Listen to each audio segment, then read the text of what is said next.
Hello everyone, this is Kailash Sharma and you are watching doctor OMG experiments. दोस्तों, एक बार फिर से आपका स्वागत है हमारे चैनल डॉक्टर OMG एक्सपेरिमेंट पे। और अपन लोग कर रहे थे +2 की केमिस्ट्री का स्टीरियो केमिस्ट्री वाला लेसन। ज्योमेट्रिकल आइसोमेरिज्म जो है वो अपनी आधा पार्ट उसका कंप्लीट हो चुका है।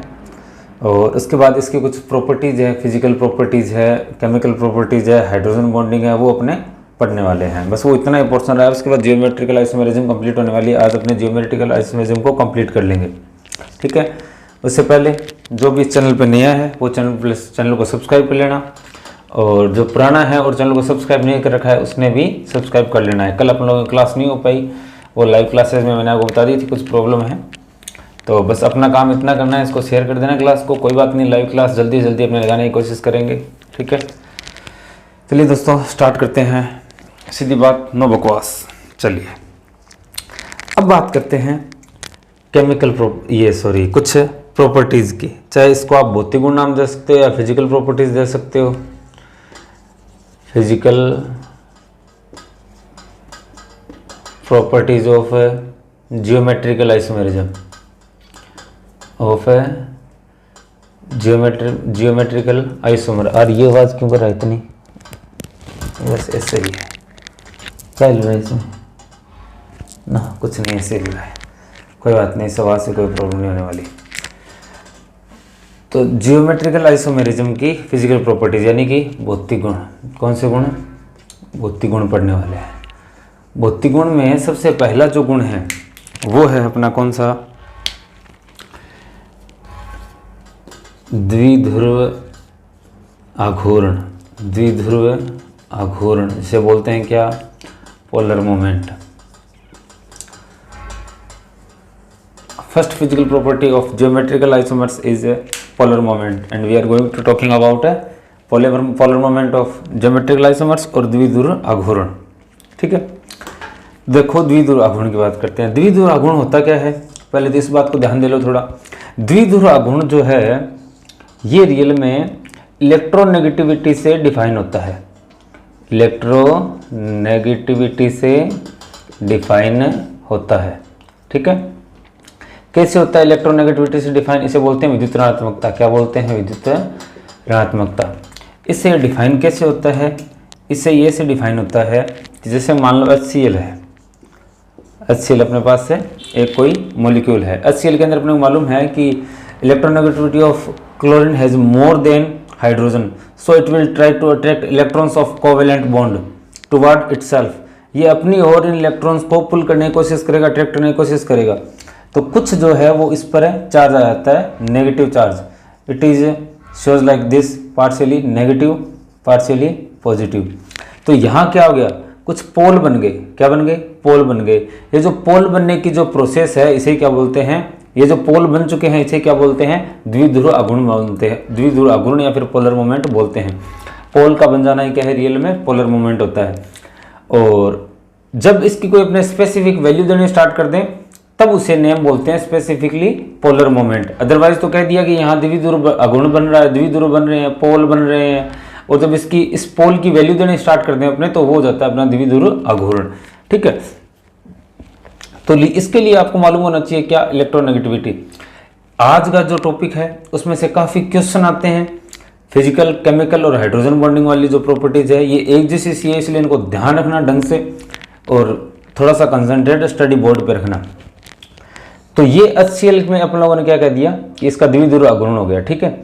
इलेक्ट्रोनेगेटिविटी होगी, इसका पोलर मोमेंट हो गया। इसी तरह अपने जो जियोमेट्रिकल आइसोमर्स हैं उनके लिए अपने द्विध्रुव आघूर्ण देखेंगे, ठीक है। द्विध्रुव आघूर्ण को शो करते हैं म्यू से। किससे शो करते हैं? म्यू से। और DEBY डिबाई इसकी क्या होती है? यूनिट होती है। तो म्यू के लिए मैं क्या लिखूंगा? D लिखूंगा।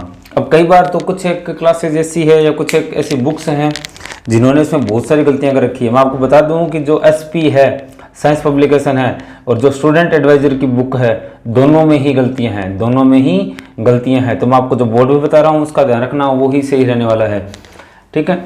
तो अपने देखते हैं हम जियोमेट्रिकल आइसोमेरिज्म के लिए पोलर मोमेंट। सबसे पहले अपना एग्जांपल देखते हैं 1,2 डाइक्लोरोएथीन के लिए।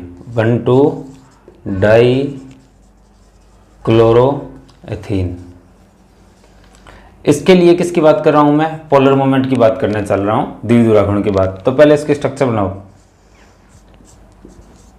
दोनों तरह के आइसोमर शो करो। इस तरफ कर देता हूं, बोर्ड थोड़ा आगे रह जाता है ना, ज़्यादा यूज हो जाएगा। ठीक है, डाइक्लोरो,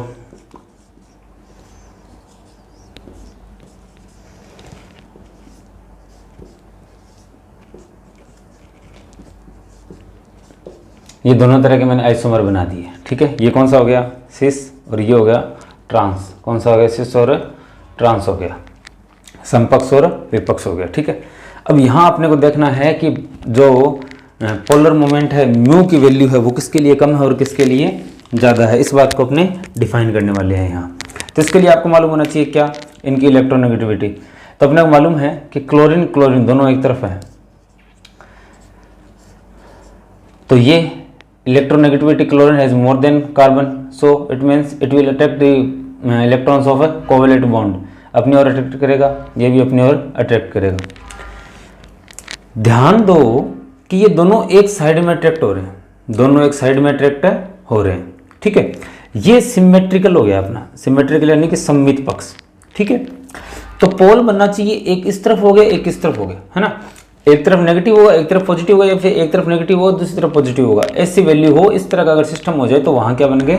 पोल बन गए, और उन्हीं का पोलर मोमेंट होगा। जिनमें ज़्यादा ढंग से पोल बन रहे हैं उनका पोलर मोमेंट अच्छा होगा, ज़्यादा होगा, और जिनमें ढंग से अच्छे पोल नहीं बन रहे हैं उनकी वैल्यू कम होगी। तो एक तरफ वालों से इलेक्ट्रॉन लिए जा रहे हैं और ले कौन रहा है? दूसरी तरफ वाले ले रहे हैं। समझ आ रही बात?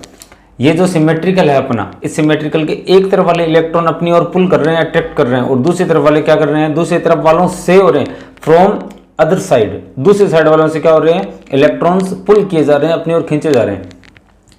यहां देखो, ये सिमेट्रिकल हो गया अपना। इसके उस तरफ क्या है?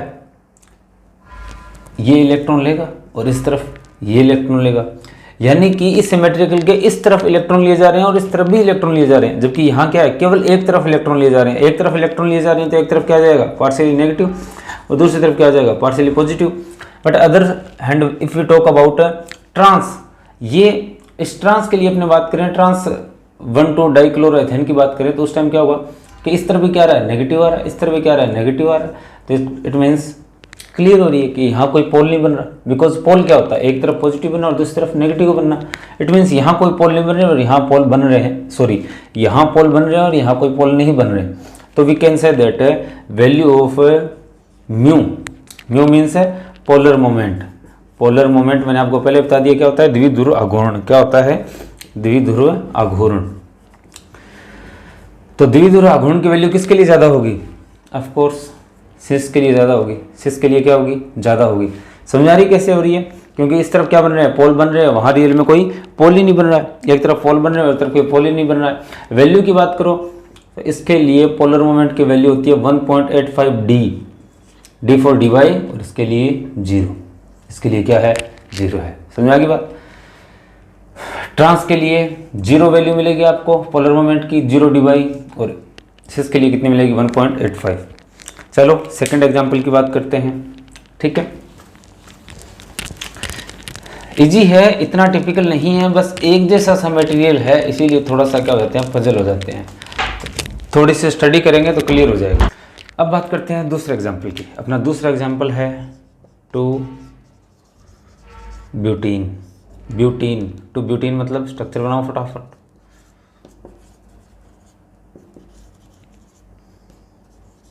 जिनको ये स्ट्रक्चर नहीं बनानी आती उनके लिए तो बहुत ज़्यादा मेहनत वाला काम है, क्योंकि पहले ये स्ट्रक्चर सीखना, जो कि कौन सी क्लास का काम है? 10th क्लास का काम है।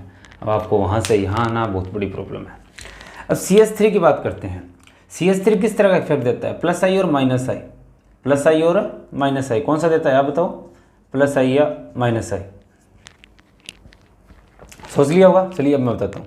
CH3 जो है रियल में प्लस आई इफेक्ट देता है। कौन सा इफेक्ट देता है? प्लस आई। इलेक्ट्रॉन क्या करता है? अपनी तरफ से पुश करता है, अपनी तरफ से दूसरी ओर पुश करेगा, यानी इलेक्ट्रॉन इस तरफ देगा, ये कार्बन की तरफ।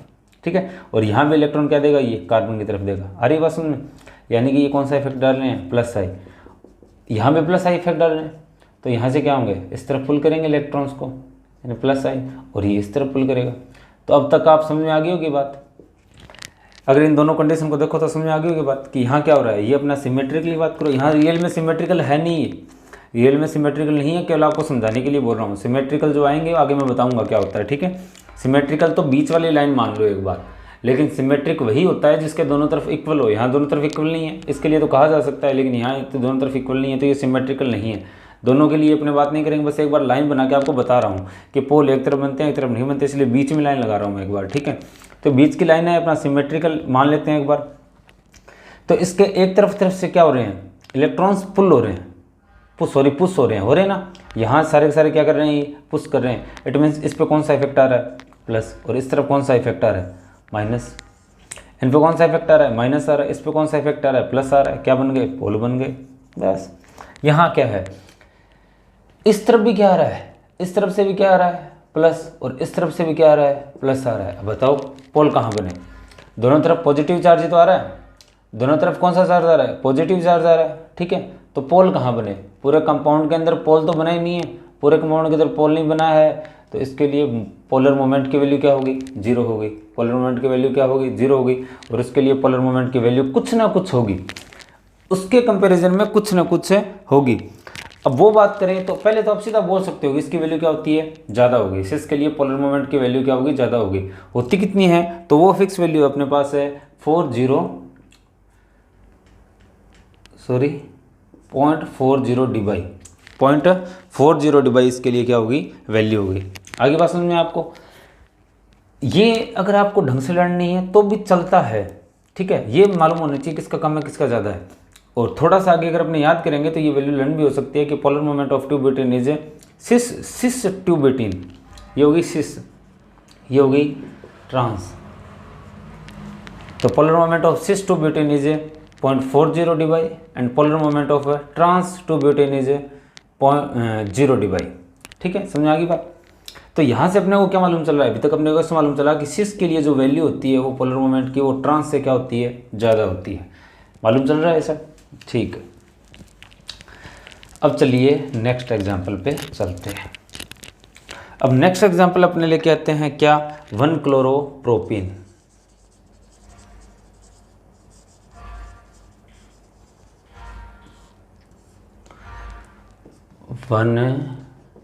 क्लोरोप्रोपीन, इसको ढंग से समझना। 1-क्लोरोप्रोपीन इट मीन्स मैंने यहाँ बना दिए 2 कार्बन, एक तरफ हाइड्रोजन, एक तरफ CH3, एक तरफ क्या होगा Cl, एक तरफ क्या होगा H। दोनों हाइड्रोजन एक तरफ है तो ये क्या हो गया, सिस हो गया, सॉरी सिंस नहीं सिस। और अगर मैं इसको ऐसे बना दूं Cl H CH3, अब हो गया ट्रांसफॉर्म। अब अगर आप पीछे वाली जो आपने पढ़ा है कि भाई हाँ सर सिंस के ज़्यादा होते हैं, तो आप वही रूल यहाँ लगा दोगे, वही रूल यहाँ लगा दोगे। लेकिन ध्यान देना उस टाइम क्या था कि अगर एक तरफ क्लोरीन था तो दूसरी तरफ भी क्लोरीन था, अगर एक तरफ CH3 था दूसरी तरफ भी क्या CH3 था। इट मीन्स है कार्बन से सेम इलेक्ट्रोनेगेटिव एलिमेंट्स, ठीक है। लेकिन यहाँ आपके पास क्या है, अलग अलग टाइप के इलेक्ट्रोनेगेटिव एलिमेंट्स है। कैसे कि CH3 जो शो करता है वो तो प्लस आई शो करता है, और क्लोरीन जो शो करता है वो माइनस आई करता है। क्या करता है, माइनस आई शो करता है। उनमें ऐसा नहीं था, उनमें आपके पास सेम था कि अगर माइनस आई शो करने वाले हैं तो दोनों तरफ माइनस आई शो करने वाले थे। लेकिन अगर यहाँ तो क्या एक पॉजिटिव मिल रहा है, एक क्या मिल रहा है, नेगेटिव। अब थोड़ा सा आप सोचना जैसे कि ये इलेक्ट्रॉन को अपनी ओर पुल कर रहा है माइनस आई इफेक्ट से, और ये इसको दे रहा है प्लस आई इफेक्ट से, ठीक है। अब देखो यहाँ ये इसको सिमेट्रिकल मान लो, ठीक है नहीं रियल में, पहले फिर से बता रहा हूँ ये सिमेट्रिकल नहीं है, बस एक बार मान लो इसको, ठीक है। लाइन लगा ली बीच में, क्योंकि पोल एक तरफ पॉजिटिव होगा एक तरफ नेगेटिव होगा, वो बीच की लाइन है ये। एक तरफ से इलेक्ट्रॉन पुल किए जा रहे हैं, उसी तरफ से इलेक्ट्रॉन एक तरफ से इलेक्ट्रॉन पुश हो रहे हैं, उसी तरफ से इलेक्ट्रॉन पुल हो रहे हैं। इसलिए इलेक्ट्रॉन ये क्या कर रहा है, पुल कर रहा है, पुल मतलब खींच रहा है, ठीक है। और ये क्या कर रहा है, पुश कर रहा है, पुश मतलब धकेल रहा है। क्या कर रहा है, धकेल रहा है। तो ये इलेक्ट्रॉन को कार्बन की तरफ धकेल रहा है, और इस तरफ आते ही ये इलेक्ट्रॉन को अपनी ओर खींच रहा है। खींच रहा है कि नहीं खींच रहा, खींच रहा है ना। तो इसी तरफ तो पॉजिटिव और इसी तरफ क्या है, नेगेटिव है। इसी तरफ क्या है, पॉजिटिव है, इसी तरफ क्या है, नेगेटिव है। On the other side if you talk about trans 1 chloropropane then we found that plus I effect वाला तो एक तरफ है और माइनस आई इफेक्ट वाला एक तरफ है। समझाई बात? प्लस आई इफेक्ट वाला एक तरफ है, माइनस आई इफेक्ट वाला एक तरफ है। यानी कि यहाँ से इलेक्ट्रॉन तो क्या हो रहे हैं, अंदर जा रहे हैं, यहाँ से इलेक्ट्रॉन क्या हो रहे हैं, अंदर जा रहे हैं। इस तरफ पॉजिटिव चार्ज आ रहा है और इस तरफ क्या आ रहा है, नेगेटिव चार्ज आ रहा है। समझ आ रही बात? तो इसका मतलब ये हुआ कि पोलर मोमेंट तो इसमें भी है और पोलर मोमेंट तो इसमें भी है या नहीं है? क्योंकि इन दोनों की वैल्यू क्या है, अलग अलग है। अगर दोनों एक जैसे होते हैं, अगर ये भी अंदर डाला होता है, ये भी अंदर डाला होता, तो कुछ ना कुछ वैल्यू हो जाती है। अगर ये भी बाहर निकाल रहा होता है, ये भी बाहर निकाल रहा होता, तो कुछ ना कुछ वैल्यू हो जाती है। लेकिन यहाँ वैल्यू तो यहाँ भी रहेगी। क्यों? क्योंकि वही तो अंदर डाल रहा है और इसी तरफ से बाहर निकल रहे हैं। वैल्यू यहाँ भी होगी, डायपोल मोमेंट की वैल्यू यहाँ भी होगी, द्विध्रुव आघूर्ण यहाँ भी होगा, द्विध्रुव आघूर्ण यहाँ भी होगा। अब कुछ ऐसे सोच रहे होंगे सर कि इसी तरफ से पॉजिटिव है, इसी तरफ से नेगेटिव है, ये जितने अंदर डाल रहा है वो इतने निकाल रहा है, तो इसका डायपोल मोमेंट कैसे होगा? ऑब्वियसली दोस्तों कि ये इन दोनों की जरूरी नहीं कि प्लस आई और प्लस माइनस आई की वैल्यू सेम हो। ठीक है, अदर अलग अलग ऑपोजिट डायरेक्शन होने बावजूद ये भी जरूरी नहीं कि सेम हो। तो हो सकता है कि ये ज़्यादा इलेक्ट्रॉन खींचे, ठीक है, हो सकता है ये ज़्यादा इलेक्ट्रॉन अंदर दे, ये भी तो हो सकता है। तो ज़्यादा इलेक्ट्रॉन अंदर दे और ज़्यादा इलेक्ट्रॉन बाहर निकाले, इस बेसिस के ऊपर रियल के अंदर यहाँ से क्लोरीन रियल में काफ़ी ज़्यादा इलेक्ट्रॉन खींच लेता है। इस वजह से यहाँ डायपोल मोमेंट बन जाता है, यहाँ डायपोल मोमेंट बन जाता है और वो कितना बनता है 1.71 डी/। ध्यान रखना सिस के लिए यहाँ पोलर मोमेंट की वैल्यू क्या होती है, द्विध्रुव आघूर्ण की 1.61 डी/। लेकिन ट्रांस की इस बार सिस से क्या होगी, ज़्यादा होगी। ट्रांस की डायपोलर मोमेंट की वैल्यू, डायपोल मोमेंट की वैल्यू इस सिस वाले फॉर्म से क्या होगी, ज़्यादा होगी। और कितनी होगी 1.79। तो पहले तो क्लियर हो रहा है अपने को इनके स्ट्रक्चर देखने से, इनके लिए प्लस आई माइनस आई की वैल्यू का मालूम चलने से कि इसके लिए क्या होगा, डायपोल मोमेंट वैल्यू ज़्यादा होगी। तो पहले अपने को ये कंफर्म होना चाहिए कि dipole moment of a trans 1 chloropropane is more than dipole moment of a 1 chloropropane, cis 1 chloropropane का।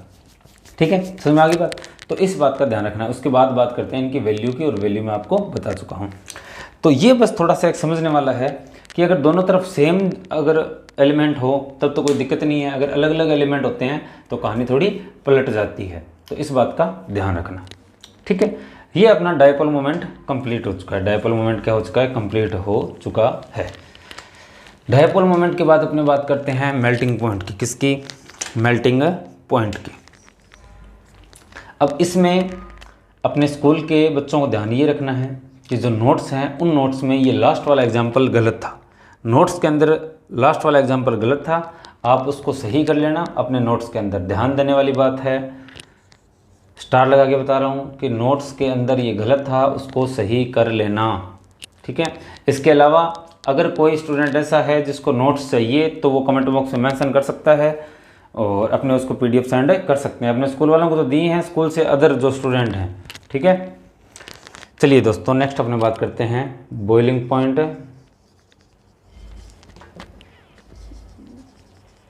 एंड मेल्टिंग पॉइंट की। ठीक है, हिंदी में लिखने की जरूरत नहीं है, ये है गलनांक और ये है क्वथनांक। ठीक है, चलिए बात करते हैं किसका क्या सिस्टम रहने वाला है। अब यहाँ दो चीज़ें अफेक्ट करती है मेल्टिंग पॉइंट को रियल में। यहाँ दो चीज़ें अफेक्ट करती है। There are two factor which affect melting point of a geometrical isomer. First of them is their spatial arrangement. Spatial arrangement मतलब कि उनका त्रिविम में व्यवस्था, त्रिविम में व्यवस्था। और दूसरा क्या, वान डेर वाल फोर्सेस, मतलब कि वान डेर वाल बंध। ये दो चीज़ें, दो फैक्टर जो है रियल में चीज़ तो नहीं होती। रियल में दो फैक्टर है जो अफेक्ट करते हैं किसको, मेल्टिंग पॉइंट को अफेक्ट करते हैं। ठीक है, मेल्टिंग पॉइंट को अफेक्ट करते हैं दोनों। कैसे करते हैं? स्पेसियो अरेंजमेंट, यानी कि स्पेसियो अरेंजमेंट की बात यहाँ ये है कि अगर कोई ट्रांसफॉर्म में है, कोई ट्रांसफॉर्म में है तो उसकी वजह से क्या होता है, उसका स्पेसियो अरेंजमेंट सही हो जाता है। इसका मतलब कहने का मतलब आप ऐसे कह सकते हो कि उसकी क्या बन जाती है क्या, फिक्स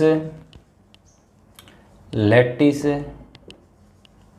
स्ट्रक्चर, मतलब कि जालक संरचना। क्या, जालक संरचना। जालक संरचना का मतलब ये है कि मान लो कि एक रूम है, मान लिया क्या है कि रूम है, उस रूम के अंदर मैंने आपको कह दिया कि इस साइज़ की बॉल है, उसको अरेंज करना है, इस साइज़ की बॉल को अरेंज करना है, सारी इसी साइज़ की है, ठीक है। एक मैंने ऐसे कह दिया कि बीच बीच में इतनी बड़ी भी है, इतनी बड़ी भी है, इतनी बड़ी भी, इतनी बड़ी भी है, कोई इतनी बड़ी सी है, कोई 2 रुपये वाली बॉल है, कोई 5 रुपये वाली बॉल है, कोई 1000 रुपये की बॉल है, कोई बहुत बड़ा गुब्बारा है, इनको एडजस्ट करना है। फर्स्ट कंडीशन ये और सेकंड कंडीशन ये। तो आप ये बताओ सही कंडीशन, सही अरेंजमेंट किस में कर पाओगे आप, सही से व्यवस्था किस में कर पाओगे? सही है आपका उत्तर, 1 नंबर वाले के अंदर सही अरेंजमेंट हो पाएगा, क्योंकि सभी ऑलमोस्ट क्या है, स्ट्रक्चर सेम है, या फिर कम से कम एक इतना बड़ा है तो दूसरा इतना बड़ा ही है, यानी कि ये अरेंजमेंट रहने वाला है। फर्स्ट के अंदर हो सकता है आपको सभी एक साइज़ की देने के बजाय 2 साइज़ की दे दे, तब भी अपने उसके अंदर कोई ना कोई एक फिक्स अरेंजमेंट, फिक्स जो सीक्वेंस है वो अरेंज कर देंगे और सही से अरेंजमेंट कर लेंगे। लेकिन इस नीचे वाले में तो कोई बड़ी आ गई बॉल, कोई कहीं कैसे ही आ गई, कोई कैसे आ गई, तो इसका अरेंजमेंट सही नहीं हो पाएगा। फर्स्ट वाले कंडीशन के अंदर अरेंजमेंट सही हो पाएगा। तो इसी बात में यहाँ प्रॉब्लम आती है। जालक संरचना में यही जालक संरचना होती है वास्तव, सही से अरेंज होना, त्रिविम के अंदर सही से अगर अरेंज हो जाए, फिक्स जियोमेट्री बन जाए। लैटिस स्ट्रक्चर को आप क्या बोल सकते हो, आप ये भी बोल सकते हो फिक्स जियोमेट्री, यानी कि निश्चित ज्यामिति। कैसे कि जैसे कि ये कंपाउंड है,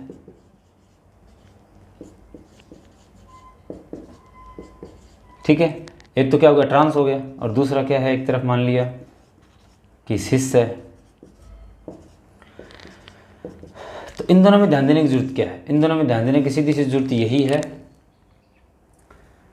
इन दोनों में ध्यान देने की सीधी सी जरूरत यही है कि ये वाला जो है इसके अंदर दोनों एक तरफ है, बड़े बड़े वाले एक तरफ है, लेकिन इसमें क्या है, अपोजिट साइड है, इसमें क्या अपोजिट साइड है।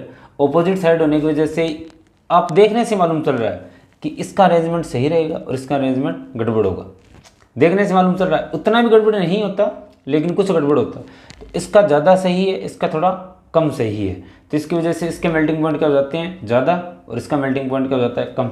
बस देखने से मालूम चल जाता है ये, इस चीज़ को देखने से अपने फील कर सकते हैं कि अरेंजमेंट किसका सही होने वाला है। और वैसे भी आप देखो तो आगे वाला जो आएगा उसमें एक यहाँ जाएगा, एक वहाँ जाएगा, जैसे कि एक ये ऐसे है, ऐसे आगे वाले में, फिर ऐसे, फिर आगे वाले में ऐसे, एक फिक्स अरेंजमेंट हो रहा है। इसमें क्या होगा, इससे, है ना। अब दूसरे वाला वो इससे टकराएगा नहीं टकराएगा, अगर ना भी टकराएगा तो यहाँ क्या होगा, स्टेरिक हिंड्रेंस क्रिएट हो रही कि नहीं हो रही। इस वाली कंडीशन में देखो स्टेरिक हिंड्रेंस क्रिएट हो रही कि नहीं हो रही। चलिए मैं इसको थोड़ा सा अलग बोर्ड को साफ करके बता देता हूँ। और वांडर वाल फोर्सेज जो है वो इसके अंदर ही ज़्यादा होंगे, वांडर वाल फोर्सेज किस में ज़्यादा होंगे, ट्रांस में ज़्यादा होते हैं, ठीक है। तो दोनों फैक्टर की वजह से रियल में ट्रांस का मेल्टिंग पॉइंट अलग ज़्यादा हो जाता है। तो 2 फैक्टर जो अफेक्ट करते हैं, फर्स्ट जो हो गया क्या, स्पेशियो अरेंजमेंट हो गया यानी त्रिविमीय व्यवस्था, और दूसरी कौन सी होगी, त्रिविमीय व्यवस्था यानी कि इसकी क्रिस्टल जालक संरचना। कौन सी संरचना, क्रिस्टल जालक संरचना, क्रिस्टल जालक संरचना। चलिए अपने एग्जाम्पल लेके फिर से बात कर लेते हैं, ठीक है।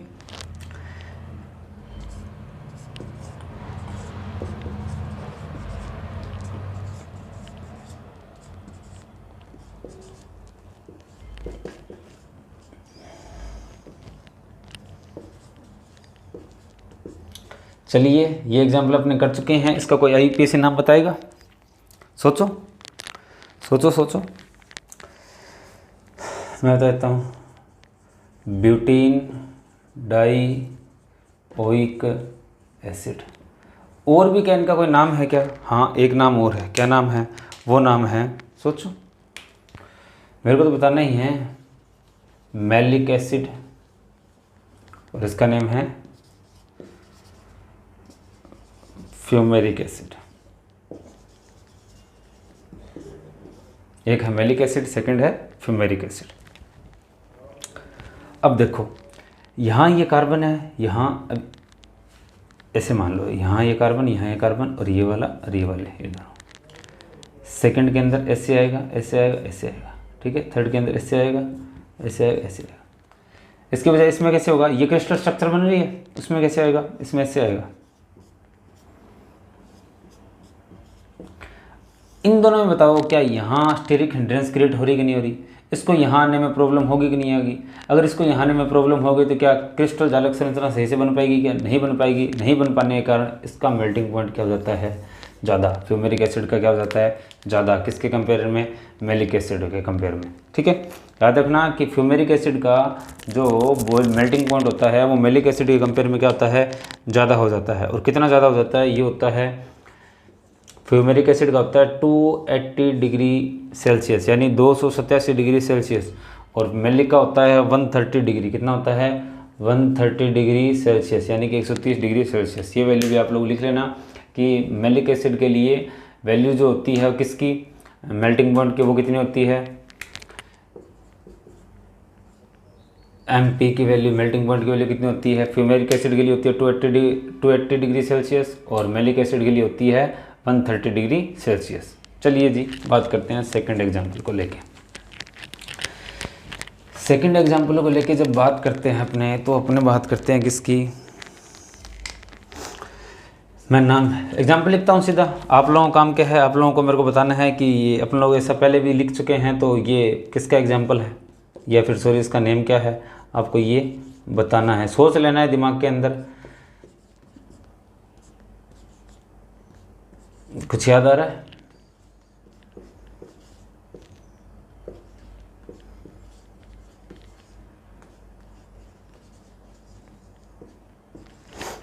कुछ याद आ रहा है कि नहीं आ रहा?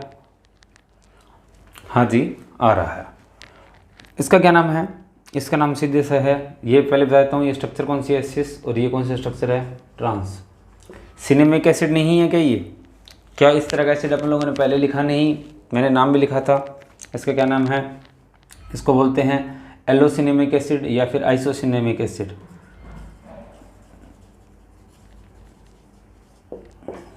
और इसे क्या बोलते हैं? सीधा ट्रांससिनेमिक एसिड बोल सकते हो। क्या बोल सकते हो? ट्रांससिनेमिक एसिड। चलिए बात करते हैं। ट्रांस की अपन लोगों ने कह दिया ट्रांस की वैल्यू ज़्यादा होती है, ठीक है। मेल्टिंग पॉइंट की वैल्यू ट्रांस की ज़्यादा होगी। वो कब होगी? जब ये दोनों एक जैसे होते हैं। एक जैसे कब? जैसे कि ये कौन सा इफेक्ट लगाता है, -I। Phenyl group -I effect लगाता है, और सबसे कम -I इफेक्ट लगाने वाला ग्रुप कौन सा है? फेनाइल ग्रुप है। ध्यान रखना इस बात का, फेनाइल ग्रुप जो है वो सबसे कम -I इफेक्ट लगाता है। ये भी क्या करता है, अपनी ओर इलेक्ट्रॉन्स को पुल करता है। तो ये तो ऑब्वियसली यहाँ तो कोई डाउट वाली बात नहीं है, -I। ये भी -I और ये भी -I, ठीक है। तो अगर अपने डायपोल मोमेंट की बात करें, डायपोल मोमेंट किसका ज़्यादा होगा? इसका ज़्यादा होगा, ट्रांस का कम होगा। और अपने बात करें किसकी, मेल्टिंग पॉइंट की, तो पहले इतना लंबा क्रिस्टल लैटिस स्ट्रक्चर के बारे में पढ़ा है, वो सारा किसी बारे में पढ़ा है, तो वो ऑब्वियसली किसका ज़्यादा होगी, वो ट्रांससिनेमिक एसिड की क्या हो जाएगी, ज़्यादा हो जाएगी, ठीक है। और वैल्यू फिक्स वैल्यू होती कितनी है, तो मैं आपको बता देता हूँ कि आइसोसिनेमिक एसिड के लिए होती है मेल्टिंग पॉइंट की value 65 degree Celsius. Melting point कितना होता है, 65 डिग्री सेल्सियस। और इसके लिए होता है 133 डिग्री सेल्सियस मेल्टिंग पॉइंट, ठीक है। पहले तो ये मालूम होना चाहिए कम ज़्यादा किसकी, उसके बाद इनकी फिक्स वैल्यू की। चलिए आगे बात करते हैं। आगे बात करते हैं किसके बारे में, अपना नेक्स्ट एग्जाम्पल है कौन सा,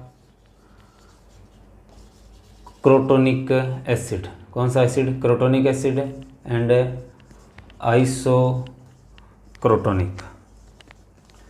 अब आप लोगों को क्या मालूम होना चाहिए, पहले तो इसके स्ट्रक्चर मालूम होना चाहिए। कुछ नेम हैं जो ऐसे कैसे आने वाले हैं, यानी क्रोटोनिक और आइसोक्रोटोनिक। क्रोटोनिक एवं आइसोक्रोटोनिक। अब ये उदाहरण महत्वपूर्ण हो जाता है, ये उदाहरण महत्वपूर्ण हो जाता है। जब आपने इसकी स्ट्रक्चर सोची तो आपके दिमाग में आया होगा कि दोनों में एक तरफ तो क्या होता है, अभी तक अपने जो पढ़ रहे थे उसमें तो ऐसे था कि दोनों तरफ एक ही तरह के थे। क्या थे? एक ही तरह के एलिमेंट थे जो कौन सा इफेक्ट ले रहे थे, पीछे आप लोगों ने सिनेमिक पढ़ा, उसमें यहाँ भी माइनस आई, यहाँ से 6s5 था तो यहाँ भी माइनस आई था, लेकिन यहाँ क्या हो जाता है, यहाँ इसमें लग जाता है CS3। अब यहाँ थोड़ी समस्या आ गई। क्या समस्या आ गई? यहाँ समस्या ये आ गई कि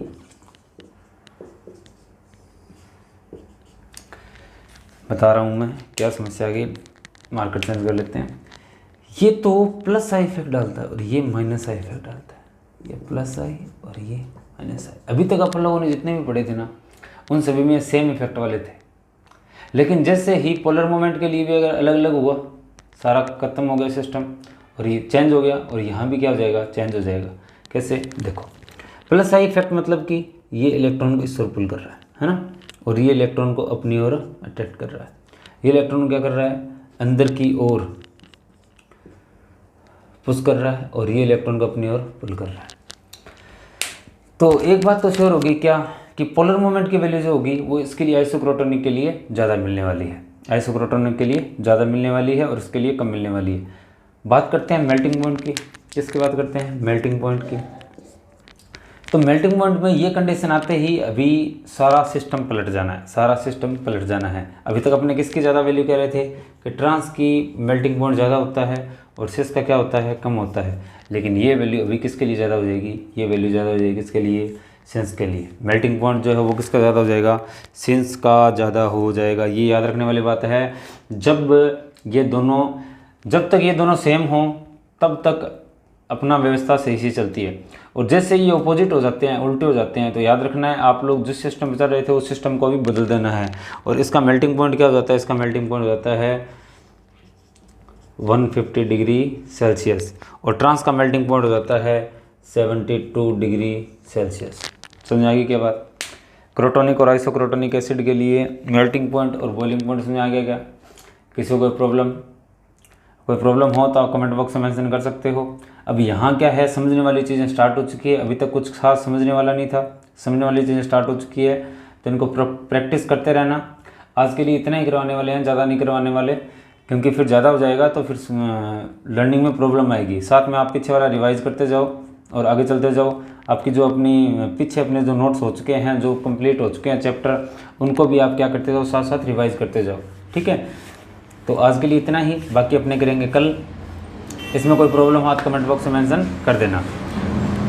चलिए दोस्तों, मिलते हैं इसके बाद कल। अब से आपको रिकॉर्डेड क्लास मिलने लगी, कंटिन्यू मिलेगी। और एक और ध्यान रखना कि जल्दी से जल्दी इसको ज़्यादा से ज़्यादा शेयर और सब्सक्राइब करना, ताकि क्या है कि अपने जल्दी से जल्दी लाइव क्लास से स्टार्ट कर सके। लाइव क्लासेस में आपका भी फ़ायदा है और मेरा भी फ़ायदा है।